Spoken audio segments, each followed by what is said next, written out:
여러분 왔습니다. 바람 신바람 쌤이 왔습니다. 이번에 저와 여러분이 만날 거는 이제 거의 끝을 향해 달려가고 있습니다. 29일차 우리 조상들의 지혜가 담긴 책들을 만나볼까 하는데 이게 참 어떻게 보면 제가 처음에 이 책을 구성할 때 이 부분은 좀 여러분들이 마지막 거의 끝으로 갈수록 좀 쉬어갈 수 있게끔 한번 구성을 하려고 했지만 이게 생각보다 어렵게 구성이 된 것 같아서 책 같은 경우는 어떻게 보면은 기존 개념서에서 제대로 다룬 게 하나도 없습니다. 또 띄엄띄엄 다뤘기 때문에 어떻게 보면 문제 풀기 좀 어려울 수도 있었는데 저 같은 경우는 책을 다 모았습니다. 그래서 어떻게 보면 좀 공부하시거나 혼자 공부하시기도 좀 편하실 거고 시험 대비도 좀 편하실 건데 여러분들 의문이 있을 겁니다. 아니 선생님 책 관련된 시험 문제가 많이 나오나요? 나옵니다. 보통 한 문제 또는 거의 두 문제 나올 때도 있고요. 그 다음에 시기 문제로 들어갈 때는 끼어서 객관식 답에 그냥 삭삭삭 한 문제씩 끼어서 들어가는 형태로 들어오기 때문에 좀 아시면은 좋겠죠. 정말 만약에 너무 힘들다. 아 선생님 저는 이거 모르겠어요. 그러면 어떻게? 제가 요 강의를 들으시니까 요 강의에서 나오는 책만 나옵니다. 사실 시험에는 나오는 책만 나오기 때문에 그거만 확실히 입력하시면은 책 문제는 또 안 틀릴 겁니다. 그러면은 이제 한번 들어가 보겠습니다. 자, 본격적인 역사책인데요. 들어가기 전에 저 책을 보시게 되면 제가 여기 PPT를 안 넣는데 역사의 서술 방식이라 그래서 있습니다. 그래서 제 책을 보시게 되면 기전체, 편년체, 기사본말체, 통사체라고 되어 있죠. 되어 있는데 특히 요거 같은 경우는 여러분들이 일단 기본 개념이니까 잡아두셔야 됩니다.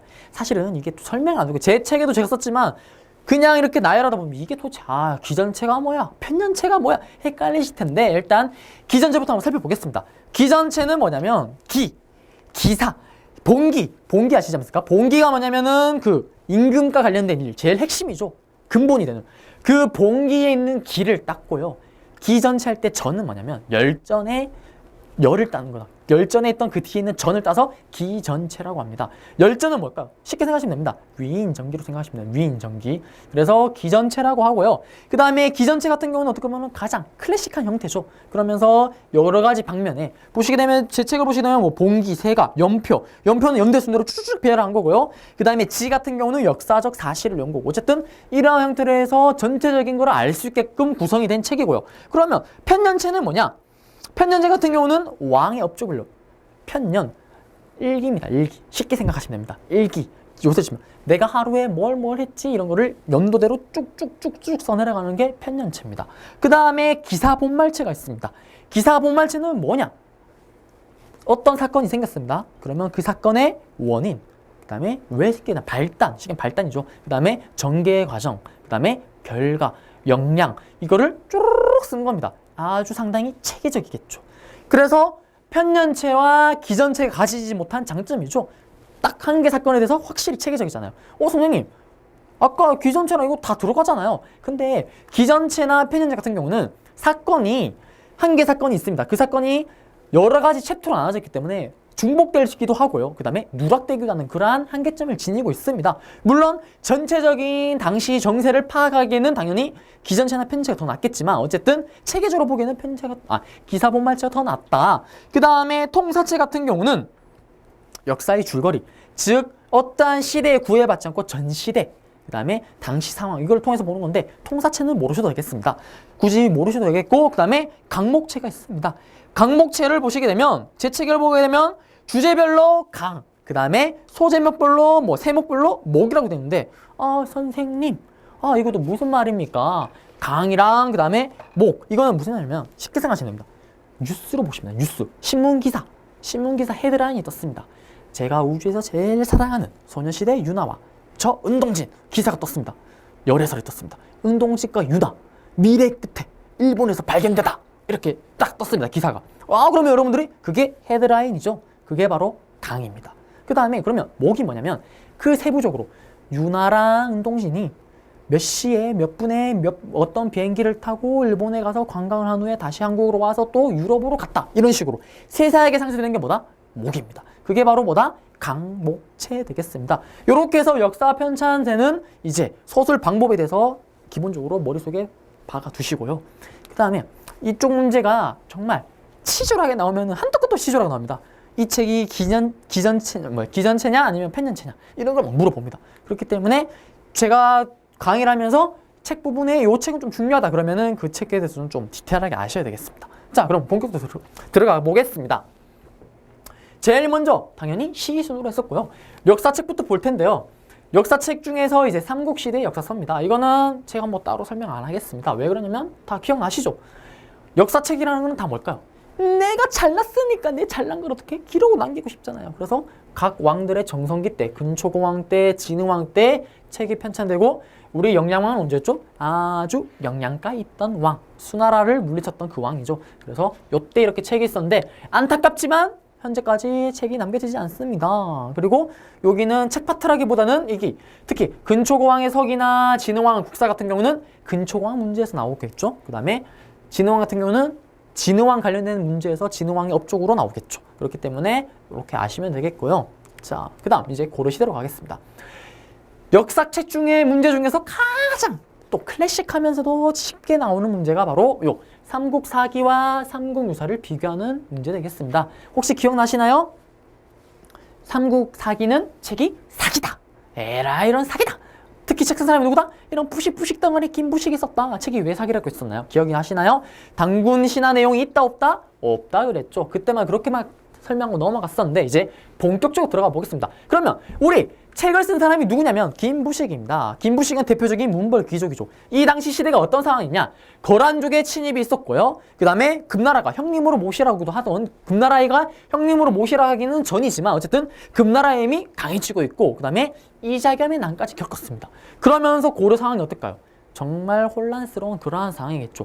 그러한 상황 속에 김부식이 왕명을 받아서 책을 편찬하는 게 뭐다? 삼국사기입니다. 특히 김부식 같은 경우는 유교상, 성리학적 마인드가 탁 박혀있는 아이입니다. 그렇기 때문에 어떤 일이 있었냐면 이자겸이 인종이랑 이자겸 안 일으킬 만큼 이자겸이 거의 왕에 버금갈 만큼 힘이 셌잖아요. 그러면서 어떤 일이 생기냐면 국과회의를 있을 때 왕이랑 같은 자리에 앉으라고 합니다. 모든 신하들이 이자겸 보고. 왜? 이자겸이 그만큼 힘이 세니까. 그때 유일하게 이게 말이 되냐, 이거는 역사상 이런 일이 없다, 이건 안 된다, 유교에 맞지 않다 그러면서 했던 사람이 누구다? 김부식입니다. 그러한 사람이 썼으니까 책이 어떠한 스타일로 갈지는 뻔하죠. 자, 가겠습니다. 어쨌든 앞에 있었던 배경, 몇 청의 난을 또 김부식이가 진압한 후에 바로 책을 쓰는 게 뭐다? 편찬에 들어가는 게 삼국사기입니다. 그렇기 때문에 어떻게 할까요? 일단 민심을 수습하려고 할 거고요. 그 다음에 쉽게 말하면 이 책을 통해서 왕권을 다시 확립을 시키려고 하고 그 다음에 지배층, 지배 질서를 다시 한번 재편상하려는 의도에서 책을 쓰게 되는 겁니다. 그러니까 어떻게 할까요? 신하들의 이 책 내용에는 당연히 어떨까요? 신하들은 무조건 왕에게 충성해야 된다. 그 다음에 또 밑에 백성들은 어떻다? 삼강오론에 맞춰서 충효 이거 맞춰서 또 삼강오론에 맞춰서 또 생활을 해야 된다. 이것들이 쭉 들어가 있겠죠. 그러면서 또 보시게 되면 이 책은 결국에는 어떨까요? 유교적 사관에 있고 또 이 책을 보고 또 정확하게 수리부작의 원칙에 의해서 쓰여졌다고 합니다. 선생님 그건 또 무슨 말인가요? 이 책은 삼국사기 어떤 책이냐면 사실만을 쓸 뿐 편찬자, 글 쓰는 사람이 생각한 것, 작성한 것, 새롭게 만든 그러한 내용은 절대 들어가지 않는다. 쉽게 말하면 모든 내용에서는 증거를 찾아냅니다. 증거주의를 내세웁니다. 그렇기 때문에 어떻게 보면 상당히 내용이 객관적입니다. 그렇기 때문에 단군 신화 내용이 들어갔다 안 들어갔다? 안 들어가죠. 왜? 신화는 증거가 없잖아요. 뻥일 확률이 크잖아요. 그렇기 때문에 들어가지 않습니다. 이게 바로 뭐다? 삼국사기고요. 그러면 옆으로 가겠습니다. 삼국유사입니다. 삼국유사는 시기 자체가 다릅니다. 이건 언제냐? 충렬왕 때 언제? 충성하라. 누구한테? 원나라한테 충성하는 거지 않습니까? 이거 언제입니까? 원간섭기죠. 몽고와 처절하게 싸웠습니다. 결국 어떻게 됐죠? 많은 민들이 피해를 입고 그 다음에 또 어떻게 굴욕적으로 거의 반쯤 식민이 된다 그랬었잖아요. 맞죠? 그러한 상황 속에 이련이 책을 쓰는 겁니다. 이거는 국가의 명령을, 이련은 자기가 개인적으로 책을 쓴 겁니다. 그러한 상황 속에서 이련은 또 당시 어떠냐면 지방 곳곳에 있는 모든 절에서 돌아다닙니다. 그러면서 그 지역에 있었던 백성들을 만나겠죠. 그러면서 이 백성들을 위해서 당시 고려는 불교 사회잖아요. 신앙으로서 어떻게 보면 좀 희망을 좀 주고 싶기도 할 거고요. 맞죠? 그 다음에 그러한 것들을 어떻게 반영을 하고 그 다음에 우리가 비록 지금은 원나라가 이렇게 굴복을 했지만 우리는 대단한 나라였다. 자주성이나 이런 거를 보여주려고 책에 반영을 하려고 하겠죠. 그러한 내용이 들어간 게 뭐다? 삼국유사입니다. 그래서 사회적 배경은 앞에 있는 거와 똑같고요. 그러면 도대체 여기는 무슨 사상이냐? 앞에서 봤지만 여기는 객관적 사실만을 쓰려고 합니다. 여기에는 아무래도 스님이다 보니 신이 사관이라 그래서 신하나 그 다음에 좀 특이한 일, 기이한 일 이러한 내용들이 많이 들어가게 됩니다. 그러면서 이 삼국유사에 대한 이 삼국사기는 어떻게 보면 지배층의 역사들이 들어간다면 여기에는 민들의 얘기들이 많이 들어가게 되겠죠. 그러면서 여기에는 뭐가 들어갈까요? 신하다가 들어가게 되면서 처음으로 우리가 아는 역사서 통틀어서 처음으로 단군 신하가 이때 등장을 하게 됩니다. 그리고 또 보시게 되면 민간 신화랑 이건 뭐 똑같은 내용이고요. 그 다음에 또 중요한 게 발해와 가락국기라는 가락국기라는 챕터 안에 가야에 대해서도 서술이 되어 있습니다. 그렇기 때문에 이 삼국유사는 아주 중요하겠죠. 그래서 요 삼국사기와 삼국유사의 이러한 차이점 아셔야 되겠고요. 그 다음에 뭐 기전체와 그 다음에 여기서는 기사본말체다. 요 정도는 아셔야 되겠습니다. 그래야지 여러분들께서 나중에 특히 삼국사기 같은 경우는 이게 편년체 이런 식으로 해서 장난을 많이 칩니다. 그렇기 때문에 요 삼국사기, 삼국유사는 시험 문제 자주 나오기 때문에 어떠한 형태로 책이 서술이 됐는지도 좀 아셔야 되겠습니다. 이렇게 해서 이 부분 정리 끝냈고요. 자, 그 다음 고려 후기로 가겠습니다. 여기서는 시험 문제 뭐가 나오냐면 사실 해동 고승전은 일단 시험에 나온 적이 단 한 번도 없습니다. 없는데 나올 수도 있을까 싶어서 혹시나 였는 거고요. 동명왕편은 따로 단독 출제가 많이 됐습니다. 그 다음에 제왕운기 같은 경우는 단독 출제보다는 객관식으로 다른 책을 설명해 놓고 이 책에 대해서 옳은 것을 고르셔야 할 때 오답으로 들어가는 경우가 많았습니다. 동명왕편 같은 경우는 이규보가 썼는데요. 동명왕이 누굴까요? 기억나시나요? 바로 주몽을 말하는 거죠. 고려시대 주몽을 말하는 건데 고구려의 동명왕에 관한 전설, 입에서 입으로 전해지는 그러한 전설을 쓴 겁니다. 시로 쓰고요. 그 다음에 차마시에 못 쓴 내용은 뒤에다가 따로 글로 썼습니다. 그래서 어떻게 보면 참 독특한 형태의 그러한 글이 되는데요. 그래서 어떻게 보면 영웅서사시죠. 그러면 이거를 쓴 이유는 뭘까요? 바로 있습니다. 고려가 고구려를 계승하고 그만큼 우리는 또 뭐다? 이 고려라는 국가는 참 자주적인 국가구나. 이러한 자주적 민족의식이 반영되어 있다. 이 정도만 잡아두시면 되겠습니다. 그래서 동명왕편 책 제가 알기로는 지금까지 한 시험 중 한 3-4번 나왔습니다. 그렇기 때문에 꼭 정리를 하셔야 되겠고요. 그 다음에 해동 고승전 같은 경우는 뭐 우리나라 고승들이 있는데 구체적으로 나라를 잡자면 삼국시대입니다. 삼국시대 고승들을 가지고 이제 전기를 정리를 했고요. 그 다음에 뭐 당연히 우리 불교와 결국엔 그게 뭘까요? 중국 불교만 대단한 게 아니다. 우리 조선이 아니죠. 고려죠. 고려의 스님, 그 앞에 있었던 삼국시대에 이러한 뛰어난 승려들도 있었다. 그렇기 때문에 우리도 이만큼 불교가 대단하다. 이걸 강조하려고 했던 거고요. 그 다음에 제왕운기입니다. 제왕운기의 특징은 뭐냐면 이것도 어떻게 보면 똑같습니다. 특히 이 해동 고승전 같은 경우는 이거를 어떻게 보면 일연이 삼국유사 쓸 때 이 책을 어느 정도 반영을 했고요. 좀 더 앞시기 책이죠. 연도를 보시면. 그 다음에 제왕운기로 가게 되면 이거는 중국의 역사와 한국 역사를 같이 썼습니다. 그리고 비교를 합니다. 그럼 결론이 뭘까요?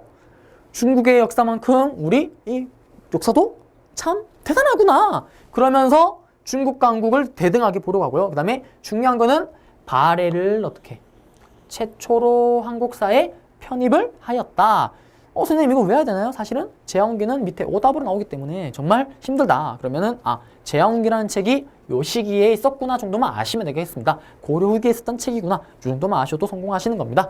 자, 그래서 역사책 같은 경우는 제가 좀 디테일하게 알아야 되는 거는 내용까지 아셔야 되겠지만 그 외의 책들은 정말 모르시면 대충 시기라도 좀 아시면은 문제 푸는 데는 절대 아무 문제 없을 겁니다. 자, 그 다음 이제 조선시대 역사서로 가겠습니다. 일단 조선 전기는 기본적으로 조선이 창립이 빵 됐습니다. 창립이 되면 못할까요? 일단 우리 조선은 왜 건국이 할 수밖에 없었고 참 대단한 국가야. 이거를 강조를 해야 되겠죠. 그래서 그런 것들이 책에 나오게 되는 겁니다. 그래서 조선 전기를 보시게 되면 일단 국가에서 의도적으로 만드는 책이 뜨들고요.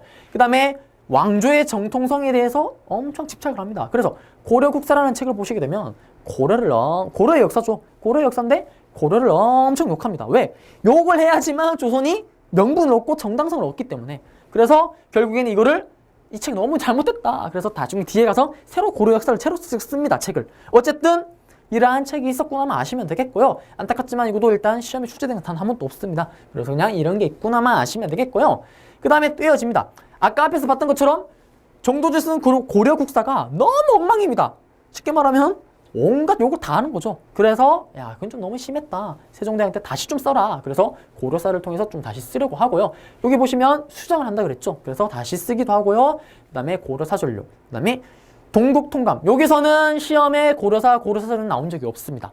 동국통감은 한 번 나온 적이 있는데 이것도 정답으로 나온 게 아니고 그냥 밑에 오답 정도로 드러난 걸로 나왔었는데 동국통감 또 뭐다? 서건장의 왕명에서 편찬이 됐고요. 특히 훈구파나 살인파가 대립한 게 아니고 서로 같이 합심을 해서 책을 썼습니다. 최초의 통사책이고요. 그 다음에 자주적 사관. 조선시대 기억나시나요? 앞에서 우리 뵀었잖아요. 훈구파, 살인파 비교했을 때 조선 초기에 집권했었던 이 훈구파는 자주적인 성향을 띠고 있잖아요. 즉 집권 세력이 자주적입니다. 성격이. 그러면 책에도 당연히 어떠한 성격이 반영이 될까요? 당연히 자주적인 성격이 반영이 되겠죠. 그래서 여기 보시면 다 자주적 역사관이지 않습니까? 예, 기억이 안 나시면 앞으로 돌아가시면 되겠습니다. 분당 정치 쪽에 가면 다시 기억을 하실 거고요. 자, 그러면서 이제 조선 중기로 가겠습니다. 동국사략가 기자식인데 15세기 때 주도 세력은 누구죠? 훈구파 맞죠? 16세기는 누구? 머릿속에 뭐만 또 차있다? only 성리학만 들어가 있는 누구? 살인파들이 자리 잡잖아. 얘들은 only 뭐다? only 성리학이죠. 그러니까 성리학은 어디서 왔죠? 중국에서 왔잖아요. 그러면서 어떻게? 중국을 받드는 거 아닙니까? 그래서 기자라는 사람이 와서 여기 보시면 이가 쓴 건데 기자로 통해서 우리 이 조선 쪽에 요 한반도에 드디어 바로 기자를 통해서 왕조 정치가 시작됐다. 중국 사람을 높이는 거죠. 그래서 그러한 내용이 기자실기인데요. 이러한 책 내용들이 다 언제다? 이건 16세기 되겠습니다. 그리고 실제로 시험 문제 나온 거는 기자실기만 나왔고요. 왜냐면 기자실기 같은 경우는 좀 외우기 쉽죠. 기자, 사람 이름입니다. 사람 이름. 중국에서 온 사람입니다. 이 사람을 통해서 한반도에 왕조 정치가 시작됐다. 어떻게 보면 중국을 높이는 거죠. 그래서 이러한 책에 나오면 언제다? 살인파가 탁 자리 잡았던 16세기 책이구나. 이렇게만 아시면 되겠고요. 그 다음 조선 후기로 갑니다. 조선 후기로 가게 되면 우리 또 앞에 강의 배웠었죠. 어떤 거? 바로 실학 강의 듣지 않습니까? 실학이 태동합니다. 그러면서 어떻게 좀 더 좀 실용적이고 객관적인 그러한 책들이 나오게 되는데요. 그래서 보시게 되면 지봉유설. 실학적 책이죠. 다 지금 보시게 되면 이제 이거는 실학적 책이 아닌데 어쨌든 지봉유설 같은 게 실학적 책이고 그 다음에 어떻게? 백가사전의 효시입니다. 백가사전은 어떻게 보면 잡다 내용이 쑥쑥쑥 다 들어가 있는 거죠. 그래서 좀 실용적인 그러한 책이 되겠고요. 동사랑 여사지간 같은 경우는 출제된 적은 한 번도 없습니다. 그러나 한 개만 혹시나 싶어서 나왔는데 하나만 딱 하시면 되겠습니다. 마지막에 있는 거. 허목은 북벌운동가 분당 정치를 비판했다. 왜 비판했을까요? 허목은 또 앞에 강의 때 되었잖아요. 앞에 또 강의 복습하신 분 또 보면 되겠고요. 남인이니까 당연히 서인이하는 그러한 정책을 반대를 했겠죠. 맞죠? 그 다음에 그럼 여사지간은 유괴입니다. 대표적인 서인입니다. 그렇기 때문에 어떻게? 당연히 이 책을 쓰게 되면서 어떻게? 서인의 북봉운동을 합리화하려고 했겠죠. 그렇죠? 그래서 굳이 외운다면 이 정도만 아시면 되겠고요. 이것도 모르겠다! 그러면은 그냥 시기가 책이 조선 후기에 쓰여졌던 책이구나. 여기까지만 아셔도 되겠습니다. 그리고 이제 또 다음 장으로 들어가 보겠습니다. 동사 강목입니다. 동사 강목이랑 발해고 같은 경우는 시험에 잘 나옵니다. 요 라인의 책들은 그래도 동사를 빼고는 나머지는 다 한 번씩 시험에 나왔는데요. 뭐 시험에 났다기는 뭐 단독 출제는 아니고 밑으로 또 깔려 들어가는 그런 거 나왔는데 동사 강목 한번 단독 출제 됐습니다. 안종복이 쓴 책인데요. 특히 아셔야 될 건 요 하나만 아시면 됩니다. 안종복 자체도 실학자죠. 그렇기 때문에 중국 중심의 역사에서 탈피해서 독자적인 어떻게 보면 독자적인 그러한 형태를 띠고요.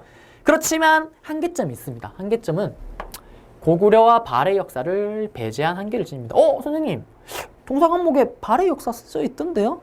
발해 역사를 언급을 합니다. 두 개 다 언급을 하긴 하는데 발해 역사 같은 경우는 우리 고구려의 일을 이해받는 게 아니고 말갈족의 국가다. 이렇게 해서 우리 역사로는 한국사로는 편입을 하지 않습니다. 다루기는 다룹니다. 그 다음에 발해고의 유득공 같은 경우는 이것도 우리 또 앞에 강의 연결되죠? 이거 뭐였죠? 바로 발해 강의 때 나왔었잖아요. 남북국 시대를 최초로 언급한 게 누구다? 요 유득공 아저씨죠. 맞죠?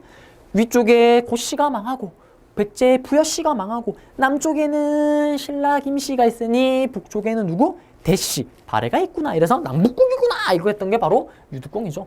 그 다음에 동사, 이종 같은 경우는 이제 부여와 발해를 우리의 역사로 인식을 하고요. 그 다음에 요 두 개를 통해서 뭘까요? 결국에는 원래는 항상 북쪽, 저쪽 요동 쪽에는 우리 역사를 안 쳤는데 이때부터는 뭐다? 저쪽 만주 지방까지 확대해서 우리 역사로 끌어들였구나. 요게 의의가 있는 거고요. 그 다음에 열렬신길술 같은 경우는 이경입니다. 딱 봐도 이름이 딱 실학책인데요. 그 모르겠다면 실이 들어갔네요. 실기만 해도 실용적인 거구나. 실학책이구나. 이렇게 마시면 되겠고, 사실은 열렬실이라는 게 이경인 게 호입니다. 호. 시험에 안 나오는데 뭐 재미로 하자면 열렬실이라는 게 중국 고사가 있습니다. 열렬실이 뭐냐면 열렬하는 이제 나무가 있습니다. 지팡이로 쓰는 건데 이거를 태우는 겁니다. 태워서 방에 불을 킨다. 당시에 가난한 학자가 있었습니다. 공부를 열심히 하는데 불이 없네요. 당시에는 뭐죠? 부채되잖아요. 그게 없네요. 그래서 갑자기 웬 노인네가 갑자기 뿅 나타나서 어떻게 자기의 지팡이를 탁 던졌더니 거기에 불을 팍 질러서 방에 불을 밝혔다. 그만큼 어떻게 공부를 열심히 했다는 건데 그걸 따서 자기 호를 열렬실이라고 썼죠. 그래서 그러한 내용 담은 게 이제 열렬실 기술인데, 그래서 아니나 다를까 실증적으로 이제 책을 썼다. 이렇게 아시면 되겠고요. 결국 이 책들은 제가 방금 언급했던 내용만 아시면 되겠고요. 나머지 내용들은 뭐 눈으로 봐주시면 되겠습니다. 자, 그 다음 이제 지리지입니다. 지리지 같은 경우는 이제 신참8도 지리지가 있고요. 세종실리, 여기 신참8도 지리지가 어떻게 보면 여기에 영향을 끼치게 되는 거고요. 그 다음에 세종실리 지리지가 이쪽에 또 영향을 당연히 끼치게 되겠죠. 끼치게 되는데 세종실록 지리지 같은 경우는 단종 때 만드는 건데요. 울릉도와 독도를 분리해서 기록했다. 이것도 뭐 그냥 요 정도만 아시면 되겠고요. 일단 지리지의 특징은 뭐냐면 지리에 대해서 다 이제 어떻게 보면 상세히 살피는 건데 이전의 지리지와는 다릅니다. 고려시대 때만 해도 풍수지리에 맞춰서 이 땅이 좋고 나쁘고 기복신앙, 막 민간신앙에 막 이런 거에 맞췄더라면 이제는 어떻게 보면 좀 더 어떻게 보면 이제 실용적으로 그렇게 해서 이제 판단을 하는 건데요. 특히 동국여지승남이랑 조금 이따 나오게 되는 신증 동국여지승남이랑 요거를 이제 비교를 하셔야 되는데 시험 문제 나온 적이 있습니다. 나온 적이 있고 실제로 단도 출제가 된 적이 있는데 동국여지승남이 뭐냐면 일단 요거를 보시기 전에 제가 지금 그림을 못 냈는데 제 책을 보시게 되면 요 부분에 보면 아마 지리지에 그림이 있을 겁니다. 그 신증 동국여지승남에서 그림을 보시게 되면 그 지도 그림을 보게 되면 이게 책에 들어가 있는 그림입니다. 그림인데 오른쪽 보시면 조그맣게 해서 점이 보이시죠? 하얗게 해서. 이게 바로 울릉도 독도입니다. 그래서 그러면 이 책에는 뭐다? 신증 동국여지승남에는 독도와 울릉도가 들어가 있네. 그러면 이게 나중에 어떻게 될까요? 마지막 강의에서 독도가 우리 땅입니다 할 때 나오는 근거 자료가 되겠죠. 그래서 이거는 다음 강의 다시 한번 언급이 될 거고요. 어쨌든 그렇습니다. 자, 그러면 동국여지승남은 한자만 이해하면 이 책이 뭔지를 알 수가 있습니다. 뭔지를 알 수 있습니다. 자, 보겠습니다. 동은 어딜까요? 여러분들이 아는 한자 몇 개 없겠죠. 통역동입니다. 그 다음에 국은 뭘까요? 여러분들이 아는 한자 별로 없습니다. 전 알죠.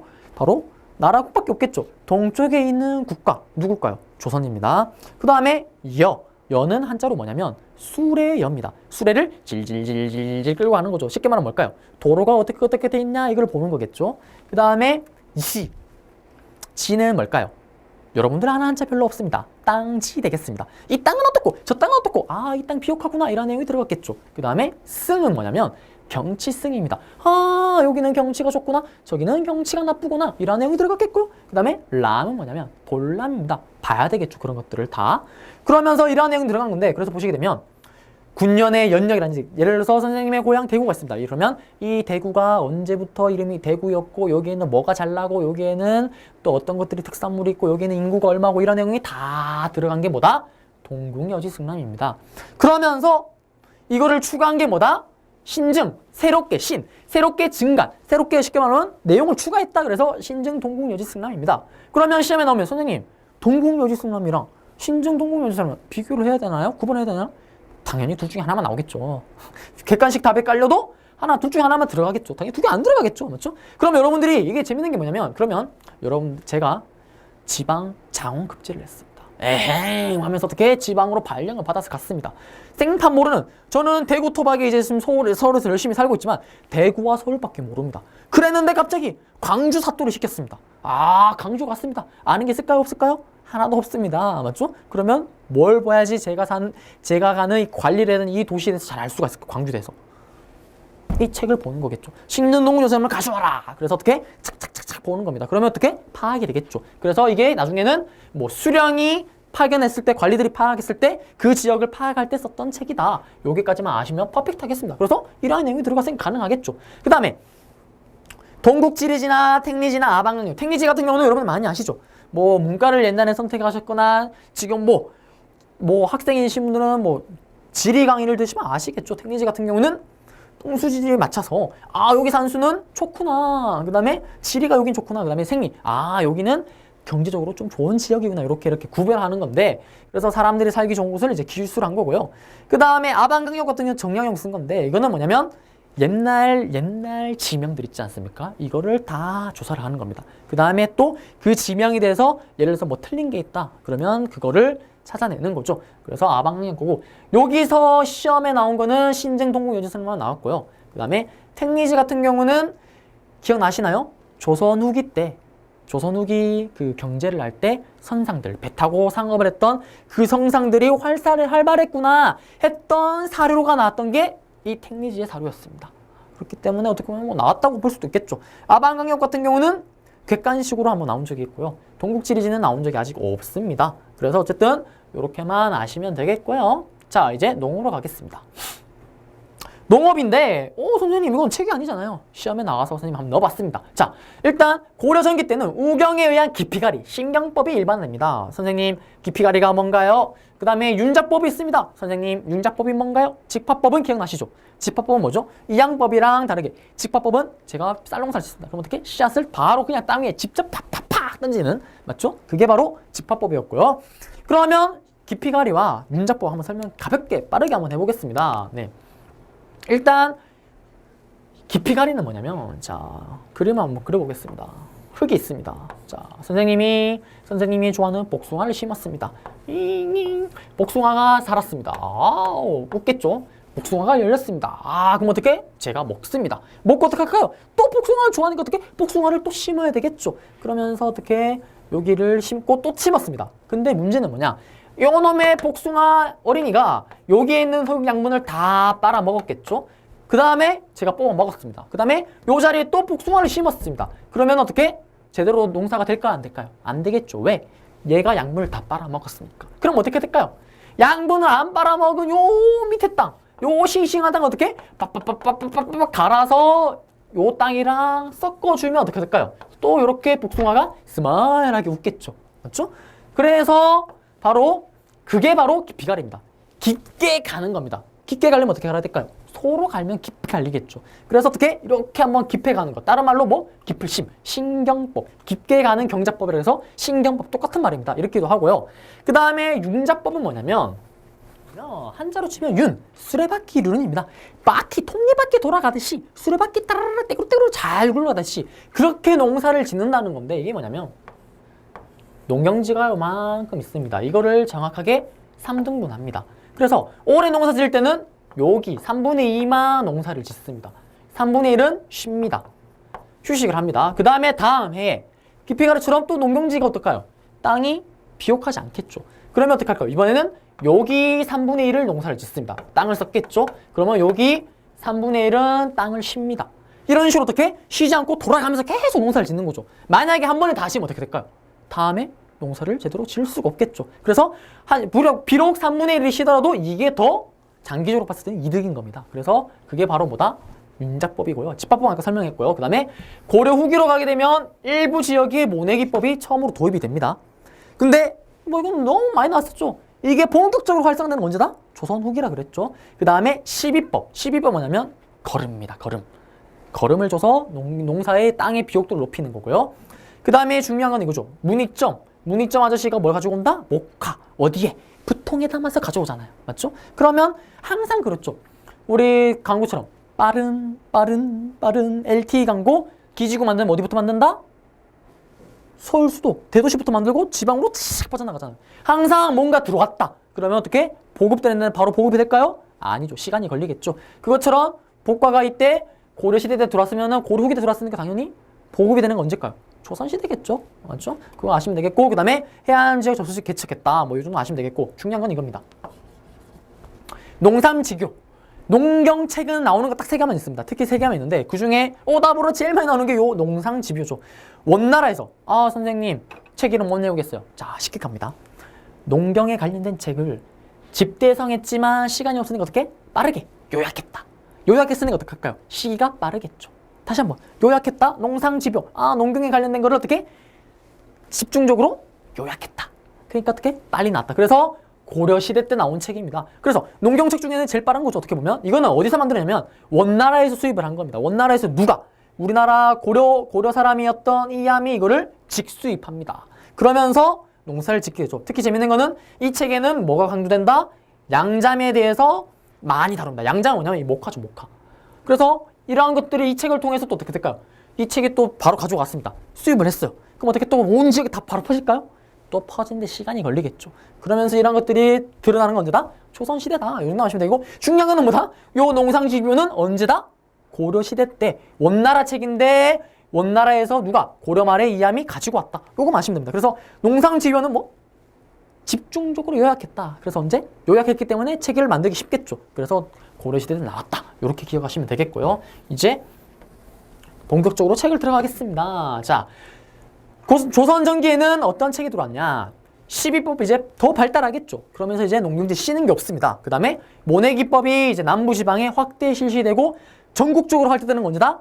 조선 후기. 앞에서 배웠었죠. 이것도 목화재배가 이제 어떻게? 전국적으로 확대됩니다. 그 다음에 여기는 나오고요. 경정법. 선생님, 이거는 뭔가요? 경정법은 뭐냐면 밭농사입니다. 밭농사인데 팝니다. 고랑을 파죠. 이랑을 파서 여기 온법 패진 부분 여기다가 씨를 뿌려서 농사를 하는 게 경정법입니다. 그전에는 뭐였냐면 여기다 농사를 했죠.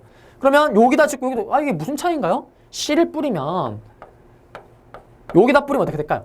바람이 불면은 날아가잖아요. 근데 여기는 날아가지 않잖아요. 그래서 어떻게 견종법을 이때부터 쓰기 시작했고요. 근데 이거는 뭐 사실상 모르셔도 되지만 시험에 진짜 잘 나오는 건 이겁니다. 아주 잘 나옵니다. 이건 뭔가요? 자, 임진왜란 이후에 음식입니다. 음식. 임진왜란 이후에 중요한 건 뭐냐면 고구마. 여러분들이 좋아하는, 제가 제일 좋아하는 포카칩, 포테토칩 이런 것도 다 언제? 감자는 임진왜란 이후입니다. 고구마, 감자, 특히 고추도 언제? 임진왜란 끝나고. 담배, 상품작물이잖아. 이거 언제? 임진왜란 끝나고. 그 다음에 후추도 언제? 향신료잖아. 이거 언제? 임진왜란 끝나고. 여러분들이 좋아하는 길거리, 겨울에 잘 먹는 호떡. 이건 언제다? 이거도 임진왜란 끝나고 창날에 들어옵니다. 그러면 보십시오. 이거 뭐 어떡하라고요, 선생님? 뭐 어떻게 나오냐면 임진왜란 이후에 들어온 음식으로 만들 수 있는 것은 만들 수 없는 것은 이렇게 나옵니다. 재밌는 게 뭐냐면 자, 김치가 있습니다. 예를 들어서 김치는 여러분들이 좋아하는, 저도 좋아합니다. 김치. 빨간 김치 있습니다. 그러면 그 김치는 조선 후기 때 만들어진 거, 임진왜란 이후에 만들어질 수 있을까요? 임진왜란 전에 만들 수 있을까요? 임진왜란 후겠죠. 왜? 고추가 들어갔잖아요. 그러면 만약에 반대로 여러분들 백김치 알지 않습니까? 고춧가루가 없는 거. 이 김치를 줬습니다. 그러면 이 김치를 주고 조선 전기에 임진왜란 이전에 이 김치는 만들 수가 있다 없다? 만들 수가 있겠죠. 배추는 있잖아요. 맞죠? 고추만 없을 뿐이지. 그렇습니다. 그래서 여러분들이 아는 그 김치가 어떻게 보면 만들어진 게, 우리 빨간 그 김치가 만들어진 지가 얼마 안 된 거죠. 그 다음에 또 가겠습니다. 그러면 또 하나 또 물어보겠습니다. 자, 신석기 때 처음 농사가 되면서 제일 처음에 재배하는 게 뭐였죠? 벼농사 때? 조피수수. 조피수수. 그러면 조피수수는 이전부터 어떻게? 농사가 됐겠죠. 그 다음에 또 콩. 여러분들 콩으로 만든 음식 뭐가 있죠? 두부가 있죠, 두부. 그러면 두부 같은 경우도 이 시기 이후에 만들어졌겠죠, 당연히. 그럼 이전에도 만들어졌을까, 안 만들었을까요? 콩으로 만드니까 만들 수가 있겠죠. 맞죠? 그 다음에 뭐 고추장아찌 이런 거는 이전에 된다 안 된다? 안 되겠죠. 그 다음에 감자조림, 뭐 고구마 튀김 이런 것도 다 언제? 임진왜란 이후에 되는 거다. 이거 문제에 심심찮게 나옵니다. 심심찮게. 어떻게 보면 준비 안 하고 들어가면 이거는 그냥 다 아는 거죠. 그렇기 때문에 요거 한번 정리를 하시고, 외울 것도 별로 없지 않습니까? 맞죠? 그냥 여러분들이 좋아하는 거 다 뒤에 나왔구나 이렇게 생각하시면 되겠습니다. 자, 이렇게 해서 정리를 한번 해봤고요. 뒤에 좀 이따 문제로 한번 볼 거니까 그때 다시 한번 복습을 한번 하고요. 자, 그 다음 가겠습니다. 이제 농사직설입니다. 시험에 정말 잘 나옵니다. 정말 잘 나옵니다. 농경책 사실 답은 이겁니다. 거의 다 이거로만 문제 계속 내죠. 농사직설은 기억나시나요? 세종대왕이 만든 거다. 세종대왕의 최고의 꿈은 뭐죠? 우리 백성들 잘 먹고 잘 사는 거. 잘 먹고 잘 살려면 어떻게 된다? 농사가 잘 돼야 된다. 농사가 잘 되려면 어떻게? 우리나라 실정, 조선 땅의 실정에 맞는 농사책이 필요하다. 그래서 어떻게? 농사를 직접 짓는 사람들의 얘기를 모아서 만든 책입니다. 그래서 보십시오. 앞에서 농상집료, 집중적 요약한 책. 그거 어느 나라 거라 그랬죠? 원나라. 원나라 풍토에 맞는 스타일 책입니다. 원나라 땅에 맞춰서 만든 건데 그거를 그대로 가져왔는데 조선에 먹힐까요? 안 먹힐까요? 안 먹히겠죠. 왜? 땅 자체가 다른데 기후도 다르고. 그래서 어떻게 세종대왕이 그러지 말고 이제 우리도 우리나라 땅에 맞는 책을 쓰자. 그래서 지방 곳곳에는 경험이 많은 농부를 다 부릅니다. 그래서 어떻게 그 사람들의 의견을 다 모으고 경험을 받아서 쓴 책이 뭐다?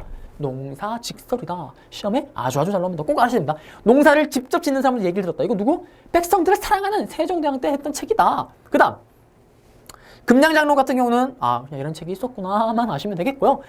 뭐 경기도 금양 지역을 중심으로 이제 농사 짓는 거를 뭐 사계절로 봄, 여름, 가을, 겨울로 해서 이제 어떻게 되는지 썼고요. 그 다음에 농가집성 또 잘 나옵니다. 자, 뭐 어떻게 잘 나오냐면 농사직설이 먼저냐 농가집성이 먼저냐. 자, 보십시오. 처음에 집중적으로 요약해서 빨리 냈습니다. 언제죠? 고려 말이죠. 그 다음에 어떻게 여러분들이 너무너무 잘 아는 세종대왕. 백성을 사랑하기 때문에 어떻게? 백성을 위해서 농사직설을 썼고요. 그러면 그 앞에 금양상처럼 그 이후에 책이 여러 개 나왔지 않습니까? 맞죠? 그 책 중에 어떻게? 좀 괜찮은 내용들을 어떻게? 모으면 좋을 거 아닙니까? 그래서 뭐다? 농가 관련된 거를 어떻게? 집대성했다. 농가 집성. 집대성하니까 시간이 빠르다? 오래 걸린다? 오래 걸리죠. 그러니까 이후에 나왔다. 이렇게 하시면 되겠고요. 그 다음에 색경 같은 경우는 뭐 따로 출제가 된 적은 단독 출제는 없지만 객관식 나오는데 이거 쉽게 생각하시면 됩니다. 색다른 경작법. 색경은 어떻게? 색다른 경작법. 색다른 거 뭐가 있을까요? 농사 빼고 그냥 일반 변호사 빼고 다른 것들. 채소, 과수, 심지어는 목축까지. 동물 기르는 것까지. 이런 내용이 들어간 게 뭐다? 색경이다. 그 다음에 산림경제랑 임원경제는 요 두 개에 영향을 끼칩니다. 이거는 뭐냐면 진짜 일상생활 뭐 농사 짓는 것만 아니고 농경생활을 하면서 뭐 다 농사를 짓다가 직업병 같은 게 있지 않겠습니까? 그런 것들 뭐 치료하는 법이라든지 여러 가지 내용들이 잡다한 내용들이 다 들어간 겁니다. 그냥 농사생활을 할 때 필요한 것들 농경법 말고 그 외에 기타 등등 다 들어가는 게 뭐다? 산림경제랑 임원경제지고 그 다음에 해도농서는 뭐 이런 게 있다면 아시면 되겠지만 어쨌든 이거는 뭐다? 여러 가지 농법들이 종합적으로 들어갔다. 이 정도만 아시면 되겠고요. 중요한 거는 뭐다? 농상직유는 고려 말, 그 다음에 농사직설은 세종대왕 때, 그 다음에 이거를 다 모은 게 뭐다? 집대성한 건 농가집성. 그 다음에 색경이 나오면은 뭐 특별한 거 없고 그냥 다른 거? 색다른 경작법. 즉, 일반적인 변농사 말고 기타 등등 뭐 목축이라든지 채소 뭐 이런 것들을 하는 것들을 다뤘구나. 이렇게만 아시면 되겠습니다. 자, 그 다음 이제 의학서입니다. 아플 때는 병원을 가야 되겠죠. 이때는 어떻게? 약을 보고 하는 건데 향약 구급방입니다. 이것도 잘 나옵니다. 이것도 시험에 꼭 나오는 편이니까 잘 아셔야 되는데 선생님 책 이름도 힘든데 이건 어떻게 해야 되나? 쉽습니다. 자, 구급 환자들 어떡할까요? 마음이 급합니다. 구급 환자들 맞죠? 책 이름이 뭐죠? 구급방. 급한 환자들을 위해서 만든 책입니다. 그렇기 때문에 어떻게? 우리나라에서 만들어진 책 중에 가장 오래된 거, 쉽게 말하면 가장 먼저 만들어졌다 이렇게 생각하시면 되겠죠. 언제? 고려시대 때 가장 큰 피해를 줬을 때가 언제일까요? 몽고의 침입 때지겠죠. 맞죠? 언제? 몽고의 침입 때. 고종 때죠. 고려 고종 때. 기억나시나요? 그러면 여러분들이 그렇게 잘 아시는 허준의 동의보감. 초등도 알죠? 맞죠? 그 동의보감은 언제 만들어서 앞에 강의 때 썼죠. 조선시대 때 가장 많이 피해를 봤던 전쟁. 언제죠? 임진왜란. 임진왜란 끝나고 만들어진 거지 않습니까? 임진왜란 때부터 해서. 그래서 어쨌든 향약구급. 정말 구급한 겁니다. 이거 언제다? 고려 말. 언제? 몽고 침입 때, 고려 후기 때, 그때 만들어진 책입니다. 그리고 누가 쓴지는 모릅니다. 어쨌든 국가에서 이렇게 편찬을 했었다. 그 다음에 또 특징이 뭐냐면 향약 구급방은 향이 뭘까? 향토. 즉 우리나라 영토의 실정에 맞는 약재를 쓰려고 노력을 했는 책입니다. 그래서 뭐 그 디테일하게는 몰라도 되고 시험 문제는 이겁니다. 향약 구급방은 언제 책이냐? 언제? 구급. 정말 급하니까 어떻게 빨리 나와야 되겠죠. 고려 말 때. 그 다음에 농사책도 어떻게? 빨리 나왔던 거, 요약해서 빨리 나왔던 거 언제다? 농상집요. 요거 꼭 정리하시고요. 자, 그 다음 문제 들어가겠습니다. 향약집성방입니다. 또 생각하십시오. 순서. 구급했습니다.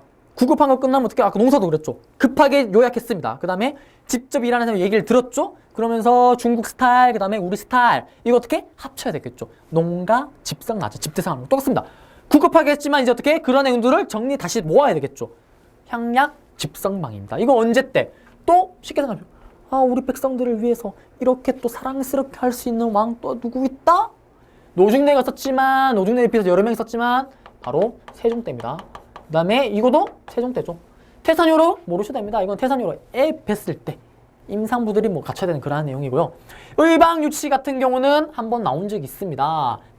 단독 출제는 아니고 밑에 오답으로 밑에 깔리는 형태로 들어간 적이 있는데, 이거 같은 경우는 조선의 최초의 의학 백과사전이구나, 이 정도만 아시면 되겠고요. 이것도 세종대왕 때고, 그 다음에 친구 경험왕도 밑으로 한번 그냥 객관식으로 한번 나온 적이 있는데, 침구 딱 말 그대로 뭡니까? 침을 놓는 겁니다. 침으로 구하는 건데 어떻게? 경험. 진짜 말 그대로 내가 경험한 겁니다. 이걸 쓴 사람이 누구냐면 허임인데, 허임이라는 사람이 직접 침으로써 사람을 구하면서 느꼈던 경험을 책으로 쓴 겁니다. 그래서 보시면 스스로 경험한. 그래서 만약에 객관식으로 나올 때 본인이 스스로 침을 놓고 경험을 했다면 책이 뭐다? 침구 경험방. 침을 놓은 건 이 책밖에 없습니다. 앞에 이름 들어가는 것도. 그 다음에 너무너무 유명한 우리의 동의보감 되겠습니다. 허준이 쓴 거고요. 왕명을 받아서 언제 때? 선조 때. 선조 때 거쳐서 강희군 때 완성이 되죠. 임진왜란의 여파도. 그 다음에 또 이 허준 자체가 어떠냐면 정말 또 백성들의 생각을 많이 했습니다. 그래서 특징이 뭐냐면 어떻게든 그 약재가 너무 많으면 어떨까요? 약재값이 오르겠죠. 그걸 우려해서 쓸 수 있는 약재를 일부러 줄입니다. 줄이고요. 그 다음에 그 약재도 무조건 어떻게? 쉽게 구할 수 있는 약재로. 그렇게 해서 책을 만들고요. 이게 어떻게 되냐면 중국과 일본으로 수출됩니다. 중국에서 띵호와, 일본에서는 스고이 난리가 납니다. 오히려 딴 나라에서 더 인정을 받습니다. 어쨌든 그만큼 대단한 책을 썼고요. 그 다음에 그러한 것들을 또 인정받아서 뭐다? 여기 보시면 세계 최초의 공중보건 안내서임을 평가돼서 인정을 받은 거죠. 그러면서 유네스코 세계기록유산으로 지정이 되었다. 요거 뜯다? 그러면 뭐다? 아, 허준의 동의보감이구나 아시면 되겠고요. 그 다음에 마가의똥 같은 경우는 우리 앞에서 강의 때 실학할 때 봤었죠. 홍역을 치료할 때 썼던 책이고요. 동의수세보호는 이재마죠. 이재마가 썼던 책인데 이것도 아마 아실 겁니다. 태양인, 소음인 말 한 번쯤 들어보셨죠? 맞죠? 저 같은 경우는 열이 많습니다. 태양인이죠. 그래서 어떻게 뜨거운 걸 먹으면 안 되고 막 이런 거 있지 않습니까? 그게 바로 뭐다? 동의수세본이죠. 이거는 옛날에 드라마도 있었습니다. 여러분들이 그 사극의 모든 왕 역할을 다 했던 최수종 아저씨가 이재마로 열을 냈었는데, 어쨌든 이러한 것들은 쉽게 말하면 체질이죠. 사상의학이죠. 사상. 몸에 맞춰서 각자 몸에 맞는 그러한 질병 다루는 게 있다. 이런 것들을 맞춰서 하는 게 바로 동의수세보험 되겠습니다. 그래서 동의수세보험이랑 동의보감, 그 다음에 향약직성방 같은 경우는 아셔야 되겠고요. 동의수세보험이랑 동의보감은 단독 출제가 된 적이 있습니다. 그렇기 때문에 요 정도 내용만 정리하시면 문제 푸는 아무 문제가 없을 겁니다. 자, 그 다음에 이제 문제를 한번 풀어보겠습니다. 가족. 유교적 합리주의 사관을 바탕으로 서술. 현존하고 있는 우리나라 최고의 역사서이다. 쭉 보시면 나오네요. 서술은 하되 편찬자의 창작을 하지 않는다는 원칙, 객관적으로 증거주의, 수리, 부작. 이거 뭐죠? 김부식의 삼국사기죠. 그 다음 나를 보겠습니다. 우리 고유의 문화와 정통을 중시했다. 딱 보시면 불교사와 그 다음에 민간설화, 신의사관, 기이하고 신기한 일을 썼던 책. 누구죠? 삼국유사의 일현이죠. 이거 기출문제인데 이런 식으로 나옵니다. 비교하는 문제. 가장 클래식하죠. 그래서 보시면 보십시오. 연대순으로 기록한 편년체. 아니잖아요. 삼국사기 책을 한 번씩 보시면 여러 가지 내용이 나눠져 있잖아요. 열전도 있고, 맞죠? 그래서 이거는 바로 기전체고요. 그 다음에 대조영의 발해를 건국했음을 기록하였다. 나의 내용이 있겠죠. 그 다음에 가락국기를 통해서 가야에 대한 기록이 있다 그랬죠. 맞는 얘기죠. 아까 설명했었죠. 그 다음에 여기 또 중요한 게 뭐가 있다? 당군신화 내용이 있다. 그 다음에 리얼 같은 경우는 순서가 바뀌었네요. 그래서 답은 3번이 되겠고요. 자, 이제 마지막 문제입니다. 자, 이 그림 나왔습니다. 이 그림 앞에 강의에서 우리 배웠었죠. 조선 전기 그림의 대표적인 뭐죠? 꿈에서 봤던 그림, 목류도원도입니다. 이거는 뭐다? 조선 전기죠. 요렇게 같이 두 개를 같이 이렇게 보는 거예요. 이렇게 해서 어렵게 문제를 내는데요. 그러면은 조선 전기 때 볼 수 있는 모습을 찾는 겁니다. 이거는 제가 만든 문제인데요. 자, 보면 고추장에 음식을 찍어 먹어야 되겠다. 고추장이 이때 들어왔을까 안 들어왔을까요? 안 들어왔죠. 고추는 언제 들어온다? 임진왜란 이후. 조선 전기에 없겠죠. 그 다음 곧 겨울이니 솜을 넣어 옷을 만들어야겠다. 이거 목가씨 언제 가졌죠? 고려 말 때 가졌잖아요. 그때 만들었으니까 조선 때 아까 배웠었죠? 보급이 된다고. 조선 초기 때부터 이제 맞는 얘기고요. 그 다음 디귿. 오늘 저녁에는 호박전을 해야 되겠다. 호박전 그냥 굽잖아요. 이거 되겠죠. 그 다음에 보시면 호박전이 아니죠. 호박전 또 일단 밀가루 들어가는 일단 밀가루도 떠나서 일단 호박 자체도 후에 들어옵니다. 후에 들어오는 거고요. 그 다음에 오늘은 김치를 담가야 되겠다. 김치를 담글 수가 있겠죠. 그렇게 해서 답은 4번 되겠습니다. 자, 이렇게 해서 이제 이 강의까지 29강까지 문제를 다 풀어왔습니다. 일단 여러분들 여기까지 달려오느라 너무 고생 많으셨고요. 이제 라스트 한 강 남았습니다. 일단 뭐 정리까지 쭉 잘 하시고요. 이제 남은 한 강의에서 여러분들과 제가 마지막으로 한번 만나보도록 하겠습니다. 여러분들 이 강의도 들으시느라 고생 많으셨습니다.